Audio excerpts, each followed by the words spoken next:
Bonjour, bienvenue dans ta chaîne de mathématiques préférée. Aujourd'hui, cours complet sur l'injectivité, la surjectivité et la bijectivité. On va tout reprendre depuis le début. Comme dans toutes mes vidéos, que ce soit sur le barycentre ou sur la trigonométrie, les deux vidéos les plus vues de ma chaîne, c'est une vidéo qui est longue. Tu peux, pour commencer, regarder la vidéo en entier, puis tu vas où tu veux pour réviser ce dont tu as besoin. Cette vidéo va être composée de plusieurs parties. Pour commencer, on va rappeler en quelques instants ce qu'est une application ou une fonction.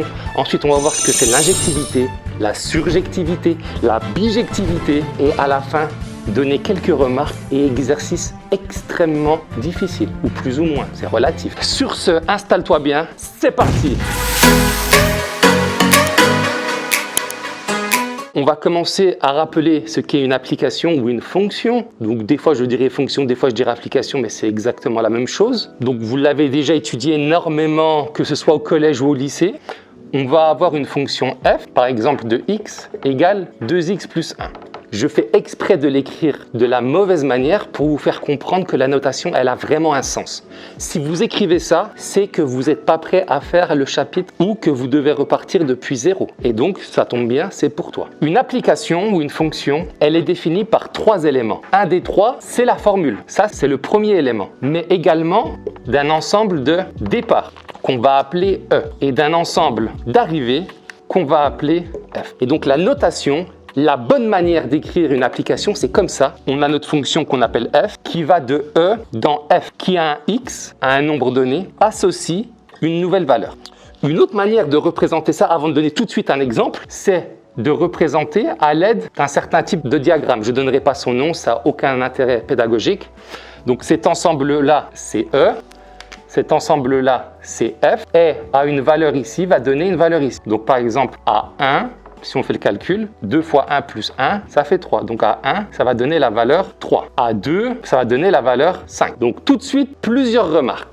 Ici, les ensembles E et F, je les ai laissés indéfinis. Il faut donner des ensembles précis. Par exemple, je peux dire donc que l'application, en général, ce que vous avez souvent vu, qui a pour ensemble de départ les réels et qui va dans l'ensemble des réels, qui a x associe 2x plus 1. Mais on aurait pu donner d'autres ensembles. L'ensemble de départ, c'est n et ça va dans R, par exemple. Et à x associe 2x plus 1. Là, la formule, c'est la même, mais la fonction n'est pas la même. On a modifié un ensemble. Donc le fait d'avoir écrit f ici, c'est faux. Je ne peux pas écrire f. F, ça va de R dans R. Donc je dois donner une autre notation, G par exemple. Donc le simple fait de modifier une donnée, ensemble de départ, ensemble d'arrivée ou la formule, ça change complètement l'application. Et ça, vous allez le revoir dans quelques instants dans l'injectivité, la surjectivité, la bijectivité. Quelques autres remarques vraiment très élémentaires. Un nombre de l'ensemble de départ qui se transforme en un nombre à l'ensemble d'arrivée. 2x plus 1, on dit que c'est l'image de x. Et x, c'est un antécédent de 2x plus 1. Vous avez bien entendu? J'ai dit l'image et un antécédent. Ça veut dire qu'il ne peut y avoir dans une fonction qu'une image possible. Et inversement, les antécédents, là, il peut y en avoir 0, un antécédent ou plusieurs antécédents, même voire une infinité d'antécédents. On verra ça dans des exemples, mais vous avez déjà fait ça, normalement. Voilà deux autres exemples. On a deux fonctions. H qui va de R dans R, K qui va des réels positifs dans R. Et la formule, c'est exactement la même. Donc j'ai mis deux notations parce que les applications ne sont pas du tout les mêmes. L'ensemble de départ n'est pas le même. Et on peut voir ça rapidement. On sait que la fonction x carré, ça ressemble à ça. Alors que la fonction ici, K, puisque je me restreins à l'ensemble de départ qu'au réel positif, je ne dois prendre que ce morceau de courbe. Ça ne ressemble qu'à ça. Et vous voyez bien que ça change complètement notre fonction. Un autre exemple, et ça sera fini pour cette partie. La fonction i qui va de R dans R qui a x associe 1 sur x et la fonction j qui va de R étoile dans R qui a x associe 1 sur x. La formule est la même, l'ensemble d'arrivée sont les mêmes, mais l'ensemble de départ, les ensembles de départ, ici R étoile, ça veut dire tous les nombres sauf 0. C'est un exemple classique. L'image de 0, c'est combien par cette fonction? Vous faites 1 sur 0. Oh, vous savez qu'on n'a pas le droit, c'est interdit de diviser par 0. Donc 0 n'a pas d'image. Le fait qu'un élément de l'ensemble de départ n'admette pas d'image, cela signifie que i n'est pas une fonction. Ce n'est pas une application, elle n'est pas définie. Mais puisque le seul problème, c'est pour x égale à 0. Si on enlève cette valeur 0, donc on prend tous les nombres sauf 0, là, à ce moment-là, tous les réels non nuls admettent une image par cette fonction, par cette formule 1 sur x. Et donc, dans ce cas-là, la fonction j est bien une fonction. Elle existe réellement. Voilà la base. Si vous avez compris ça, le reste de la vidéo, normalement, se passera bien. Partie numéro 2. Dans cette partie numéro 2, on va parler d'injectivité. L'injectivité, c'est vraiment une conséquence directe de la définition d'une application. C'est quoi une injectivité? C'est quoi une fonction injective?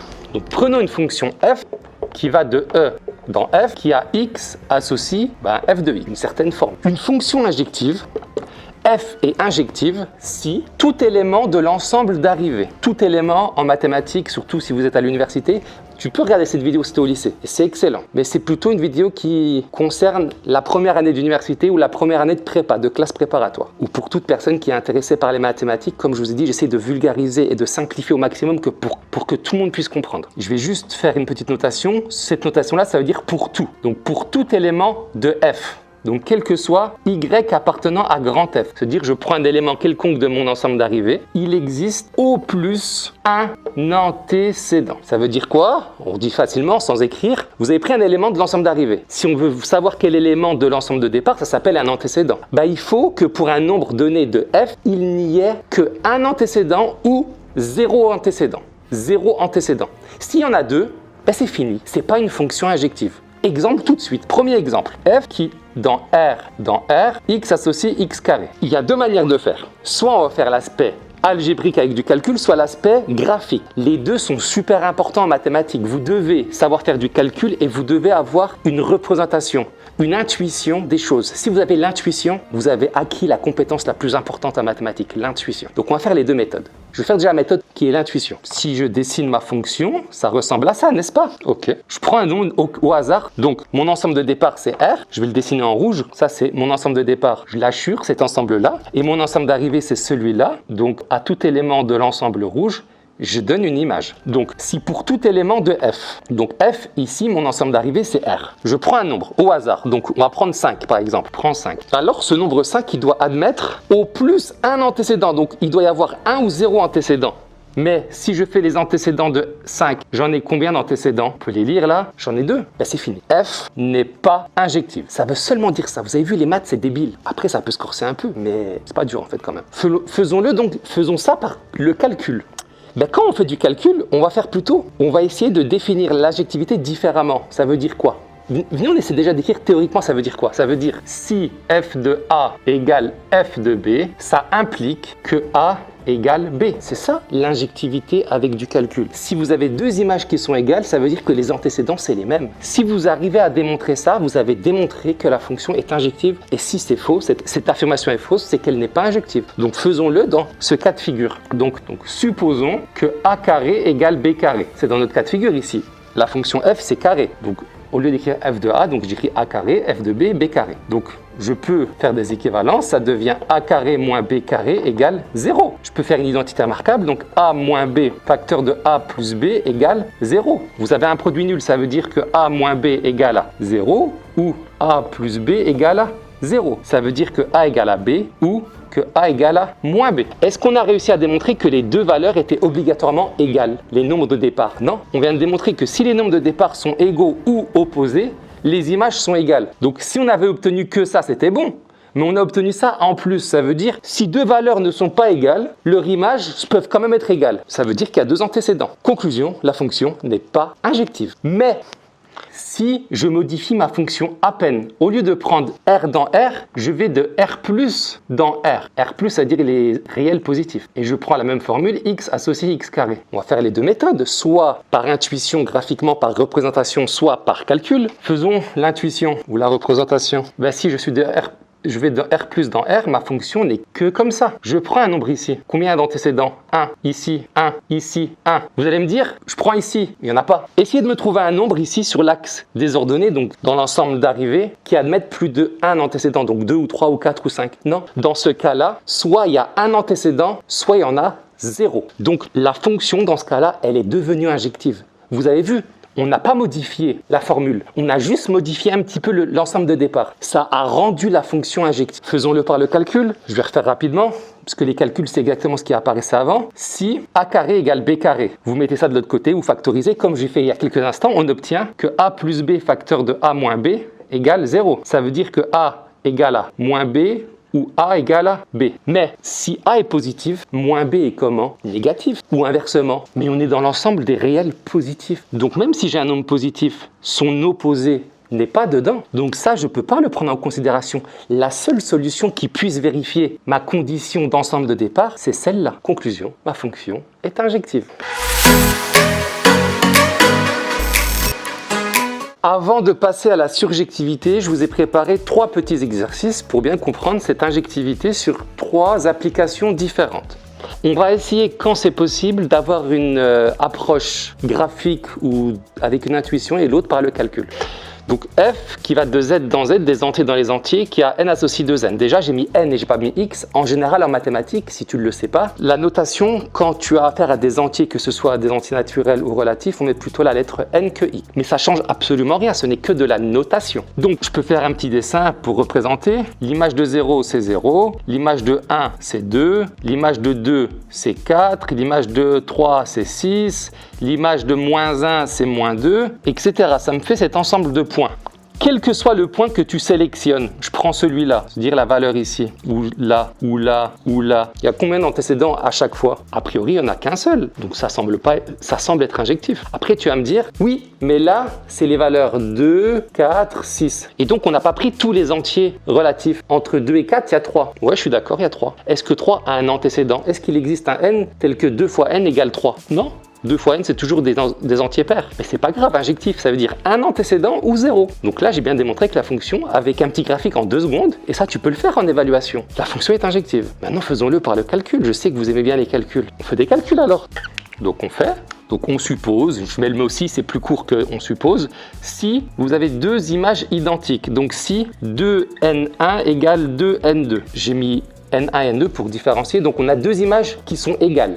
L'injectivité, ça veut dire montrer que les antécédents sont égaux. Ben là, c'est quasiment instantané. Donc, si 2n1 égale 2n2, je peux simplifier par 2, ça veut dire alors n1 égale n2. Ben, si 2 images sont égaux, ça veut dire que les antécédents sont les mêmes. La fonction est bien injective. Exercice 2, un peu plus calculatoire. Petite remarque, si vous ne maîtrisez pas les nombres complexes, l'ensemble C, alors vous pouvez sauter la question. Ça ne posera aucun problème pour la suite de la vidéo. Là, quand on fait les complexes, l'intuition, elle est moins évidente. Donc, on va directement faire du calcul. Donc, si 2 images sont égales, donc si Z1 plus I égale sur Z1 moins I égale Z2 plus I sur Z2 moins I. Alors, l'objectif, c'est de montrer que Z1 égale Z2, c'est ça, pour montrer que c'est injectif. Et si on trouve que Z1 n'est pas obligatoirement égal à Z2, alors c'est pas injectif. Bon, bah, 2 fractions sont égales, c'est des automatismes que vous avez acquis depuis le collège, j'espère. Vous faites produit en croix, donc directement, Z1 plus I facteur de Z2 moins I égale Z2 plus I, ça fois ça, facteur de Z1 moins I. Alors, on développe, ça fait donc Z1, Z2, facteur de moins I, Z1, plus I, Z2, plus 1, donc ça fait moins I carré c'est moins 1, donc ça fait plus 1, égale, je continue ici, j'effacerai, donc ça fait Z2 fois Z1, donc je vais appeler ça Z1, Z2, moins I, Z2, plus I, Z1, c'est un Z1 ici, moins I carré, donc plus, ok? Donc j'ai plus 1 égale plus 1, je barre. IZ2 moins IZ2, je peux pas. Donc Z1, Z2, Z1, Z2, je barre. Je vais tout mettre d'un côté. Donc là, j'ai IZ2. Le moins IZ2, je le mets de l'autre côté, ça devient donc plus 2. Ça devient donc 2 IZ2. Le plus, il va devenir moins 2 I. Z1 égale à 0. Je vois que j'ai facteur commun 2 et I. Donc ça fait 2i facteur de Z2 moins Z1 égale à 0. Ben ça fois ça égale à 0, ça veut dire que l'un des deux facteurs est nul. Mais ça, c'est pas égal à 0, donc ça veut dire que celui-là égale à 0. Donc Z2 moins Z1 égale à 0, et donc Z2 égale à Z1. Les deux images étaient égales. Ça veut dire que les antécédents sont égaux, donc cette fonction-là est bien une fonction injective. Enfin, dernier exemple, on va de R2 dans R2. R2, ça veut seulement dire R fois R, c'est-à-dire que c'est un couple. Le premier élément du couple, c'est un nombre réel, le deuxième élément, c'est un nombre réel. Ça veut seulement dire ça, n'ayez pas peur de la notation si vous ne la maîtrisez pas. Donc, est-ce qu'elle est injective? Là, a priori, faire un dessin, ça va être compliqué. Avant de faire du calcul, il faut toujours avoir, donc, comme je vous ai dit, cette intuition, il faut avoir soit de la représentation, soit autre chose. Là, dans l'ensemble d'arrivée R2, qu'est-ce que vous remarquez? Il n'y a pas une forme de symétrie, c'est X plus Y, c'est bien symétrique. Et X fois Y, c'est aussi symétrique. Ça veut dire que si vous remplacez le X et le Y, ça donne la même valeur. Donc, on va essayer déjà de se poser la question de faire un essai. Si on prend au départ un couple et on alterne juste les valeurs, je vais calculer H de 0,1 par exemple. Donc h de 0, 1. Si j'applique la formule, ça devient donc 0 plus 1 est 0 fois 1, ce qui donne donc 1, 0. Ok? Maintenant, je vais switcher le x et le y. Si je fais h de 1, 0, ça fait donc 1 plus 0 et 1 fois 0, ce qui donne 1, 0. Ben, c'est fini. J'ai deux éléments de l'ensemble de départ qui admettent la même image. Conclusion, la fonction n'est pas injective. Il n'y avait rien d'autre à faire. Avant de passer à la surjectivité, j'ai envie de vous donner encore deux autres exemples. C'est plus fort que moi et puis ça tombe très souvent en évaluation. Si tu veux la surjectivité, regarde dans la barre, tu peux sélectionner, c'est coupé. Sinon, attends 3 minutes, c'est quasiment fini. Vous avez deux fonctions, f et g. F qui va de E dans F et g qui va de F dans G, évidemment, parce qu'on va faire une composition.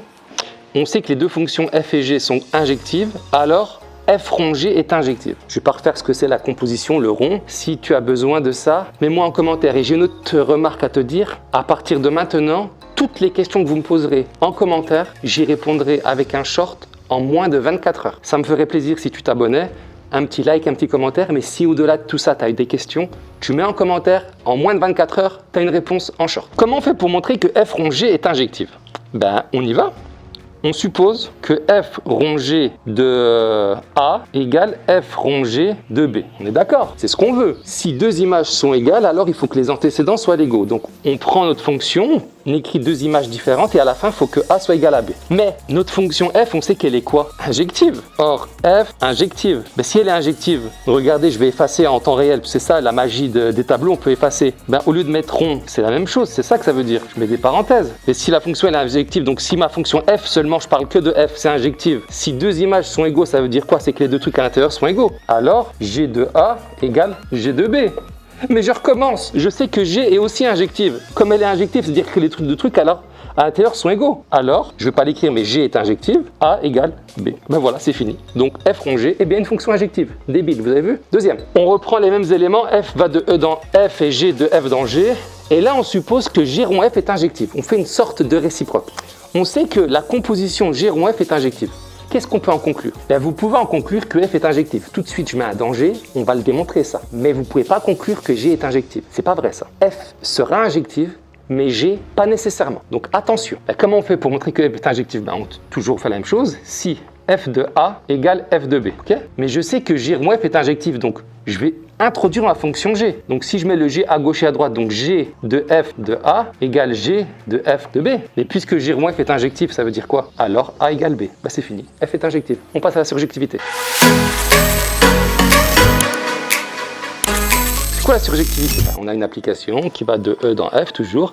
La fonction elle est surjective si, vous vous rappelez pour l'injectivité, tout élément de l'ensemble d'arrivée admet 0 ou un antécédent. Ça c'était injectif. La surjectivité, c'est pareil? C'est pareil, c'est pas exactement pareil, mais la différence, elle se joue là. Une fonction, elle est surjective si tout élément de l'ensemble d'arrivée admet au moins un antécédent. Ça veut dire qu'il faut qu'il en existe un, obligatoirement. Si, quel que soit y, donc tout élément de f, il existe au moins un antécédent. Tout de suite, j'ai envie de vous faire 3 exemples. Avec ces 3 exemples, vous avez compris. Donc le premier exemple, on reprend les mêmes exemples que dans l'injectivité. C'est les exemples typiques, mais qui permettent de comprendre parfaitement. Si on a une fonction qui va de R dans R, qui a x associé x carré. Je dessine, je trace ma fonction x carré. Est-ce que le nombre 5, par exemple, il admet au moins un antécédent? Là, il en admet combien? 2. Mais il n'y a pas de problème pour la surjectivité. S'il en admet 2, 3, 5, 18, 1 million, infini, il n'y a aucun souci. Le seul souci, il faut que tout élément admette au moins un antécédent. Mais là, le problème, c'est quoi? Ben, si je prends un élément négatif, est-ce qu'il y a un antécédent? Non, il n'y en a pas. Cette fonction n'est pas surjective. Mais est-ce qu'on pourrait modifier pour que ça devienne surjectif? Donc, si on refait la modification qu'on avait faite dans l'injectivité, au lieu de prendre R, on avait pris R+. Le fait de prendre R+, je vais l'écrire ici, donc G de R+ dans R, qui a x associé x carré, ça devient seulement ça. Mais est-ce que ça change le problème? Non. Oui, cette fonction, elle devient injective d'après la partie précédente. Mais est-ce qu'elle est surjective? De la même manière, si je prends un nombre négatif, est-ce qu'il y a un antécédent? Il n'y a pas d'antécédent. Donc cette fonction n'est pas surjective. Mais Donc troisième exemple, qu'est-ce que je pourrais modifier pour que ça devienne surjectif? Au lieu de modifier l'ensemble de départ, on va plutôt modifier l'ensemble d'arrivée. Je vais appeler h ma fonction qui a r pas dans r, x associé x carré. Au lieu de mettre r plus ici, je vais le mettre ici. Trace, mon ensemble d'arrivée c'est r plus, donc je vais bien le mettre en rouge pour bien que vous voyez, ça ne peut être que ces valeurs ici. Si vous prenez un nombre dans cet ensemble-là que ici, que vous preniez ici, ici, ici, ici, à chaque fois, est-ce que vous avez au moins 2 antécédents? Bah oui, l'endroit où il y avait le problème c'était ici, c'était les r-, les réels négatifs pour l'ensemble d'arrivée. Mais si on les enlève les négatifs, il n'y a plus de problème. Cette fonction est surjective, c'est tout. On va faire quelques exemples pour bien comprendre, mais c'est tout. Allons-y avec ces 3 exemples. Le premier, une application f qui va de n dans n qui a n associé n plus 1. Est-ce qu'elle est surjective? La surjectivité, à mon sens, peut-être que d'autres vont le penser autrement, et chacun est libre de penser ce qu'il veut, je trouve qu'elle est un peu plus difficile parce qu'elle est quand même plus subtile. Il faut avoir une bonne vision pour comprendre si c'est surjectif ou pas, et puis en fonction, en faire des calculs. Ici, à n, j'associe n plus 1. Ben moi, je vois tout de suite qu'elle n'est pas surjective. Pourquoi? Si vous prenez comme dans l'ensemble d'arrivée 3, est-ce que 3 admet un antécédent? Ben, d'après ça, c'est 2, parce que 2, ça va devenir 3. Donc 3, ça admet. 4, ça admet, c'est 3. Mais est-ce qu'il y a un élément ici qui n'a pas d'antécédent? Ben, c'est 0. Est-ce que vous pouvez trouver un entier de l'ensemble de départ? Si vous faites l'entier plus 1, ça fait 0. Cet entier, ça devrait être quoi? Ça devrait être moins 1. Moins 1 plus 1, ça fait 0. Mais on est dans n, on n'est pas dans z. Donc 0 n'a pas d'antécédent. Donc la fonction n'est pas surjective. Si vous aviez modifié l'énoncé comme ça, par exemple, là, elle serait devenue surjective. Si vous l'aviez modifié comme ça, là, elle serait surjective. Vous comprenez l'importance des ensembles de départ, d'arrivée? C'est pas comme ça. On n'écrit pas comme ça et il n'y a pas de sens. Tout élément a un sens et des conséquences qui vont avec. Celle-là, ça va être très rapide. Comme je vous ai dit, pour les complexes, si vous ne maîtrisez pas les complexes, vous pouvez continuer la vidéo, il n'y a pas de souci. Mais qu'il y a un élément des nombres complexes associé à un nombre complexe, donc il y a z associé z carré, est-ce qu'elle est surjective ou pas? Ben oui, si vous avez fait les complexes, vous savez que tout nombre complexe admet une racine carrée. Donc si vous prenez un élément de z, donc soit je vais l'appeler w qui appartient à c, donc w c'est égal à un certain z carré, ben, ça veut dire quoi? Ça implique donc que z c'est égal à la racine de w. Et donc elle existe, on sait, ça c'est le cours des complexes, que tout nombre complexe admet une racine carrée. Alors que dans les réels, c'est pas vrai. Les nombres négatifs n'admettent pas de racine carrée. Mais dans les complexes, si. Donc la fonction, elle est surjective. C'est fini. Et enfin, le dernier, là c'est un peu plus difficile à voir. Est-ce qu'elle est surjective? Est-ce que vous arrivez à avoir un élément qui pourrait ne pas admettre d'antécédent? Là, je vois que j'ai x fois y. X fois y, si c'est égal à 1, ça me permet d'avoir une fonction inverse. Et je sais que dans les fonctions inverses, il peut y avoir un problème. Donc faisons en sorte qu'on prenne 1 comme deuxième paramètre. Donc soit, je vais prendre un élément de R2 de l'ensemble d'arrivée. Donc soit 0, 1 qui appartient à R2. C'est bien un élément de l'ensemble d'arrivée. Est-ce que je suis capable de trouver un ensemble de départ en faisant cette manipulation-là, j'obtiens 0, 1? Ben, si j'ai ça, ça veut dire quoi? Ça veut dire que x plus y, c'est égal à 0. Donc le x plus y doit être égal à 0 et que le x fois y, ça doit être égal à 1. Donc j'obtiens un système. Je vais essayer de résoudre ce système. Donc comme je vous avais dit, x, y égale 1, je peux par exemple dire que y égale à 1 sur x. Et donc je reviens ici, je peux remplacer, donc ça devient x plus 1 sur x égale à 0. Cette équation, je peux l'écrire différemment, ça fait x carré plus 1 égale à 0. Bon, il y a deux manières de voir, soit vous faites votre delta que vous savez faire normalement parfaitement, et sinon c'est pas grave. Delta est négatif, donc il n'y a pas de solution. Ou une autre manière de voir, x carré égale à moins 1. Ça n'a pas de solution. Donc l'élément 0, 1 de R2, de l'ensemble d'arrivée, ce R2 là, c'est celui-là, je réinsiste. Là c'est le même, donc ça peut être perturbant, mais c'est celui d'arrivée. 0, 1 n'a aucun antécédent. Et c'est fini, c'est pas surjectif. Donc avant de passer à la bijectivité, c'est plus fort que moi, deux exercices ou deux questions qui tombent souvent en évaluation sur la composition. Donc vous avez deux fonctions, f qui va de e dans f et g qui va de f dans g. Si on suppose que les deux sont surjectives, alors la composition est surjective. Comment on montre ça? Donc on y va. G rond f plutôt, donc G rond f. Donc le f, il part de E, il va jusqu'à f, et après le f, il repart dans g. Donc ça va de E dans g, qui est un élément x, donc associe g rond f de x. Donc on va essayer de prendre un élément de g. Donc soit y un élément de g, de mon ensemble d'arrivée. Mais je sais que G est surjective. Puisque G est surjective, c'est-à-dire si je prends un élément de G, il existe un élément de F qui a pour image G. Donc puisque G est surjective, il existe, je vais l'appeler Z, qui appartient à F, tel que Y c'est G de Z. Y c'est l'image de Z, puisque G est surjectif. Comme G est surjectif, je suis sûr qu'il y a un antécédent, c'est sûr qu'il y a au moins un antécédent. Mais le Z qui appartient à F, il appartient aussi à l'A. Donc, mais Z, on sait qu'il appartient à F. Donc, il appartient aussi à l'ensemble d'arrivées de F. Et F, c'est surjectif. Mais Z appartient à grand F. Or, F surjectif. Donc, il existe un X qui appartient à grand E, au moins un X qui appartient à l'ensemble de départ tel que F de X égale à Z. Ben, je regroupe ces deux éléments. Je reviens ici. Y, c'est égal à G de Z. Mais Z, c'est F de X. Donc, ça fait G, parenthèse, F de X. On peut écrire G rond F de X. Ben, tout élément Y de mon ensemble d'arrivée G admet un élément X de mon ensemble de départ E, tel que Y égale à G rond F de X. G rond F est surjectif. Donc, la deuxième propriété. Si G rond F est surjectif, alors G est surjectif. Attention, comme tout à l'heure. On ne peut pas conclure que F est surjectif. Ce n'est pas nécessaire. Seulement G. Donc, n'inventez pas des propriétés, s'il vous plaît. On sait que G rond F, ça va de E dans G. Donc, je prends un élément de G. Donc, soit, je vais prendre la même notation que tout à l'heure, Y qui appartient à G. Or, G rond F surjectif. Ben, si G rond F est surjectif, ça veut dire qu'il existe un élément de E tel que l'image de cet élément soit égale à Y. Donc, il existe X appartenant à E tel que G rond F de X soit égal à Y. Mais nous, notre propriété, c'est sur G. Écrivons G, c'est quoi? G, ça va de F dans G. Ça veut dire, pour montrer qu'elle est surjective, il faut montrer que tout élément de G admet un antécédent dans F. Et nous, on a démontré que tout élément de G admet un élément dans E par cette fonction-là. Mais le F de X, ma fonction F, elle va de E dans F. X appartient à E. Ça veut dire que mon F de X, il appartient à quel ensemble? Ben, l'image de X, ça va dans F. Donc ça appartient à grand F. Ben, en fait, c'est déjà fini. Qu'est-ce que je vais te montrer? Je vais l'écrire différemment. Y égale à G de F de X. Ben, donc, est-ce que Y, il admet un antécédent? Ben, c'est F de X, c'est fini. Maintenant, on va faire la bijectivité. C'est quoi? Ben, c'est très simple et c'est pas simple. Première manière de dire une fonction est bijective si elle est injective et surjective. On recommence. Si votre fonction elle est injective et est surjective, on peut dire qu'elle est bijective. Inversement, si votre fonction elle est ni injective ou ni surjective, vous en concluez directement qu'elle n'est pas bijective. Ça, c'est la première manière de faire. Donc, si en évaluation, on vous dit « montrer que cette fonction est bijective », ben, vous devez déjà commencer à montrer qu'elle est injective, puis montrer qu'elle est surjective. Ça, c'est la première manière. La deuxième manière, en fait, c'est de dire, on sait qu'elle est injective si elle admet au plus, si tout élément de l'ensemble d'arrivée admet au plus un antécédent. Une fonction est surjective si tout élément d'arrivée admet au moins un élément. Ben, je vous ai dit, une fonction bijective, c'est les deux. Donc, s'il y a au plus un élément et au moins un élément, c'est qu'il y en a combien? F est bijective si tout élément de l'ensemble d'arrivée admet un seul antécédent. Pas 0, 3, 5, un seul. S'il y en a 0, ça marche pas. Si y en a 2, ça marche pas. Il faut qu'il n'y en ait qu'un seul. Donc, je recommence. Si on vous demande de montrer qu'une fonction est bijective, soit vous montrez qu'elle est injective et surjective. Deuxième méthode, si vous arrivez directement à montrer que pour tout élément de l'ensemble d'arrivée, il existe un seul élément de l'ensemble des départs, vous avez montré qu'elle est bijective.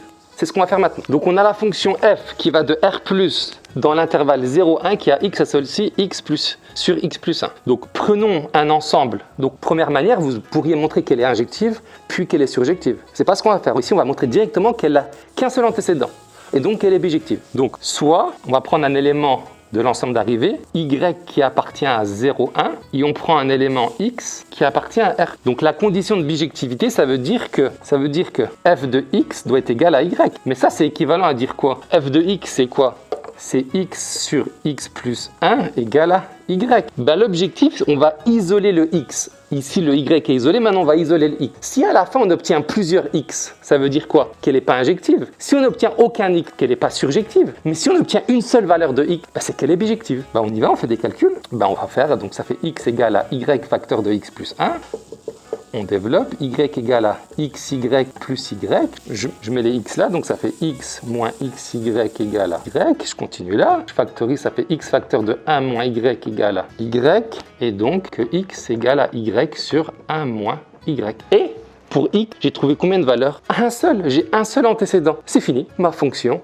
Attends, on va quand même vérifier que ça appartient bien à mon ensemble de départ. Y, c'était entre 0 et 1. 1, pas compris. Donc ici, ça ne peut pas valoir 0, donc ça existe bien. Ici, ça existe, ça doit être positif. Y est positif, et si vous faites 1 moins quelque chose entre 0 et 1, c'est positif. Donc c'est bien positif. ben c'est fini. À tout élément de l'ensemble d'arrivée, j'ai obtenu un seul élément de l'ensemble de départ. Ma fonction est bijective. Remarque, cette fonction-là, ça s'appelle la fonction réciproque de f. On l'appelle f-1 de x. Cette notation, ça ne veut pas dire f puissance moins 1. Attention, ça veut dire la fonction réciproque. Je vais vous expliquer dans 2 secondes ce que c'est. On va quand même l'écrire. Donc f-1 de x, c'est égal à quoi? Je vais mettre y, c'est égal à y sur 1 moins y. Mais y, c'est une variable. Je peux mettre z, t, kata, ce que je veux. Donc, au lieu de mettre y, je vais mettre x. Donc, f-1 de x, c'est x sur 1 moins. Voilà. Et donc, c'est quoi une fonction réciproque? Vous le savez déjà, mais je le redis. C'est une fonction que si vous faites f rond f-1 de x, ça donne x. Vous connaissez déjà des fonctions réciproques ou pas? Oui. X carré et racine carrée de x, c'est des fonctions réciproques. Exponentielle, logarithme, c'est des fonctions réciproques. Une propriété sur les fonctions réciproques, et ensuite on passe aux remarques et ça sera fini. Vous aurez toutes les bases pour faire l'injectivité, la surjectivité jusqu'au niveau master. C'est pas une blague, ça c'est une propriété super importante que vous allez utiliser beaucoup dans les calculs. On la démontre en 30 secondes. Si vous avez 2 fonctions bijectives, alors la fonction inverse de f rond g, c'est g-1 rond f-1. Pourquoi? On y va tout de suite. Donc, si je fais f rond g, pour montrer que ça, c'est bien la fonction inverse de ça, alors je vais composer. Donc, je compose ça avec f rond g moins 1 de x. Il faut que l'image de ça soit égale à 1, à x. Donc, ça fait f rond g rond. Donc là, je vous ai donné la propriété. Ça devient g moins 1 rond f moins 1 de x. Mais g rond g moins 1, vous avez une fonction que vous composez avec sa fonction inverse. Ça revient à l'état initial. Donc, ça s'annule. Le f avec le rond moins 1, f moins 1, ça s'annule. Il reste quoi? X. Donc faites attention, c'est une formule extrêmement importante. L'inverse d'une composée, c'est la composée des inverses dans l'autre sens. Ok? On passe aux remarques. Comme je vous avais dit, on est parti de la base. Et toutes les fonctions qu'on a faites, vous avez vu, la plupart, elles allaient de R dans R, de R carré dans R carré, de N dans Z, etc. Il faut comprendre que quand vous allez monter en puissance et dans le niveau mathématique, il n'y a pas que ces ensembles-là. Vous pouvez par exemple faire des fonctions qui vont des bêtises, n'importe quoi, qui vont des matrices inversibles dans l'ensemble C. C'est juste pour vous expliquer que faites attention.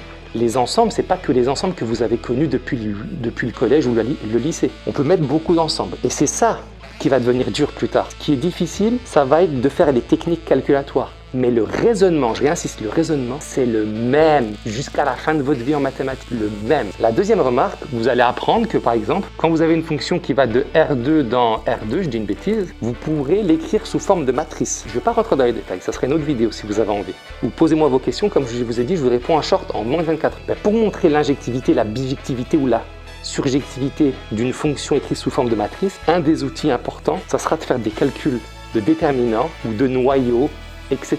C'est juste pour vous montrer la suite du chapitre. Mais le raisonnement, c'est le même. Et enfin, la plus importante des remarques, tu as une fonction qui va de Rn dans Rn.